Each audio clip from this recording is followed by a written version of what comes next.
your mind, and they will just simply stay there forever. For example, I can tell you an image that was burnt into my mind. An image with my mother.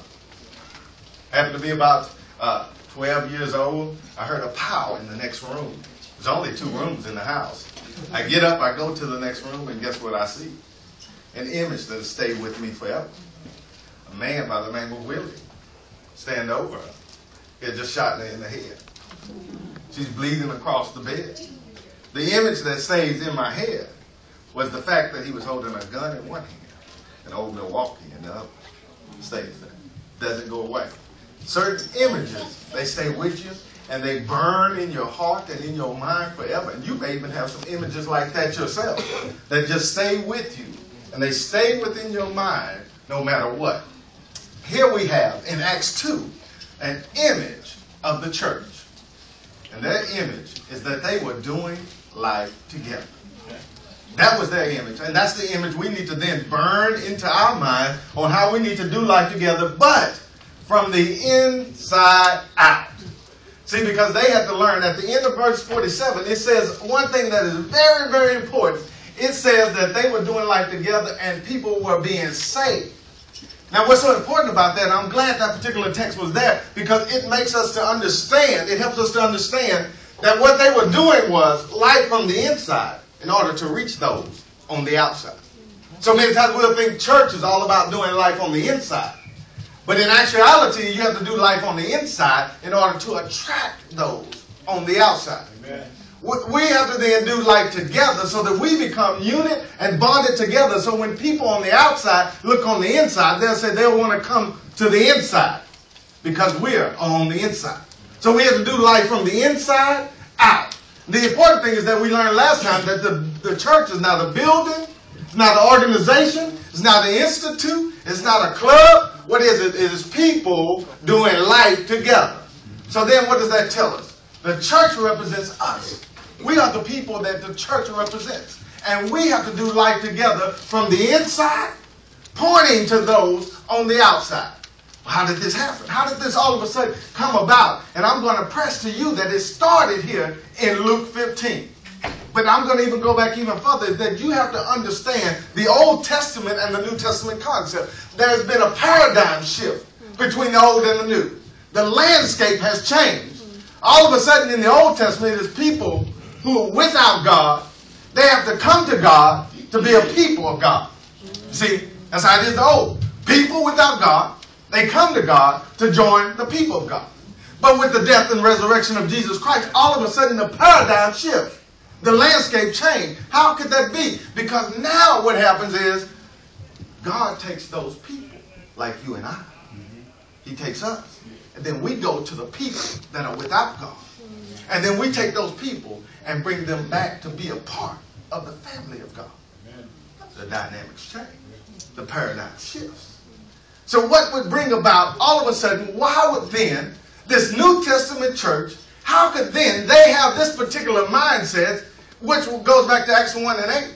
You'll then what? Be my witnesses in all Judea, Samaria, and to the othermost parts of the earth. How then can they get this particular idea or landscape in which they're to do? Luke 15. I'm going to press to you. It was there in Luke 15. And Luke 15, let us take a look at it. And then we are to live our lives from the inside out. And the first thing we need to have then is our passion for those that are outside of the church. A passion to remember those that are outside of the church. That's the first thing we got to do. Have a passion to remember those that are outside of the church. Now let's look at this parable. If you open up this parable, the one thing I'm going to tell you that is this entire passage is a single parable. Now you guys may say, well, I think there's 3 there, Pastor. I'm going to say, no, it's not.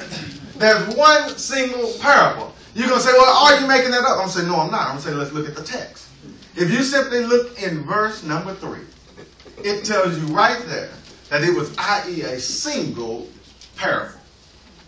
Now, what's so great about the parable, it's a single parable with 3 stories. Yeah, that's right. 3 stories that relate to one single point. Amen. And the point happened to be that there were things that were lost, and there were things that are on the outside that are then brought on the inside. That's right. Living life inside out.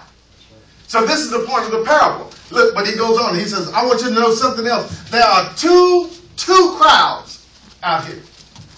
There are the tax collectors and sinners, and then there's also the Pharisees. Now, the interesting thing about the two crowds is that you would think one of these crowds would love him, and you would actually think that the Pharisees would probably be the crowd that loves him. Why? Because they were a people of God. They were Bible scholars. They came to church just like you and I. We knew when to raise our hand, when to go down in prayer. We knew all of the dynamics of church. We knew what to say, when to say it, and how to say it. Those were the Pharisees. That was one of the people in the crowd, but yet they hated him. Why would they hate him? They hated him, and they were on the inside. They hated him. But then there was the other crowd. Those were the tax collectors and the sinners. Prostitutes, dope dealers, pimps, all of those, they were on the outside. But the thing is, when Christ came to them, and he told them of their sins, and told them you need to repent, they loved him. Why would they love him? And the ones on the inside hate him.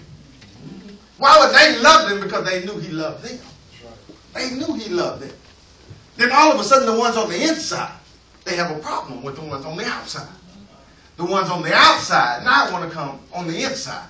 But the ones on the inside didn't want to go to the outside. But see, our number one passion, if we're going to do life together from the inside out, is to be to remember those who are on the outside. See, that's our number one passion. That's the number one thing we should do. Why? Because the first story tells us why. Because they were lost and did not know it. A people that are lost and do not know it. You see, if you know anything about sheep, that was the first one. If you know anything about sheep, you know that they will wander off. They'll walk around, and they'll even walk off a cliff if you let them. They'll walk in the water and drown themselves if you let them. Because they just simply wander off. They're not the smartest. And matter of fact, I've been to the circus. You don't hear me. I've been to the circus, Kimmy. I've been to the circus. And when I went to the circus, I've seen trained goats. I've seen trained dogs. I've seen trained gorillas, orangutans, elephants, horses. But you know what? I've even seen a trained flea. But I've never seen a trained sheep. Never. I've even seen trained goats, but I've never seen a trained sheep. Why? They dumb. That's why. They are downright dumb. They can't do it. They'll just wander off and going about their business, and you just can't find them. You don't know where they're at, but they're lost. That's the whole thing, is they're lost. When they wander off and they're lost, and you're not able to find your way back. That's what it is to be lost. When you don't know where you're at and don't know how to get back. That's lost. So they'll wander off and do that. It reminds me of my cousin when we would go to the Hoop It Up. I used to play in the Hoop It Ups all the time. And you guys, are you familiar with Hoop It Up? You remember those events? We used to have teams that would go and play in the Hoop It Ups all the time. Had one in Dallas. Now, I'm with my son. My son probably no more than maybe 12, 13 years old. He brought his team. Dad, I want to play in the Hoop It Up. Great, son. We get you a team. He got 5 guys to go play. One of them was his cousin named Jared. Which happened to be my cousin, too. He mistake. But he went with us. He went with us to the Hoop It Up. Now, we go there. My son and his team with his 5 players. And I'm going with my boys. We're going to play. Now, we play at the same time. Same time. We got the game at the same time. Now, I can't be there and watch them. Because I got to go to my game. I'm playing my game. Now, y'all on your own at this point. Now, you're 12 years old. I'm thinking you can listen. I say, here's the instruction. This is what you do. I'm going to my court over here. You guys are on your court right here. When I finish my game, I'm going to come back here, pick you guys up. Simple, right? I was like, don't move. Stay right here. All 5, don't move. That's what I go play my game. I come back thinking all them boys there. Guess what? One of them's gone. Jared.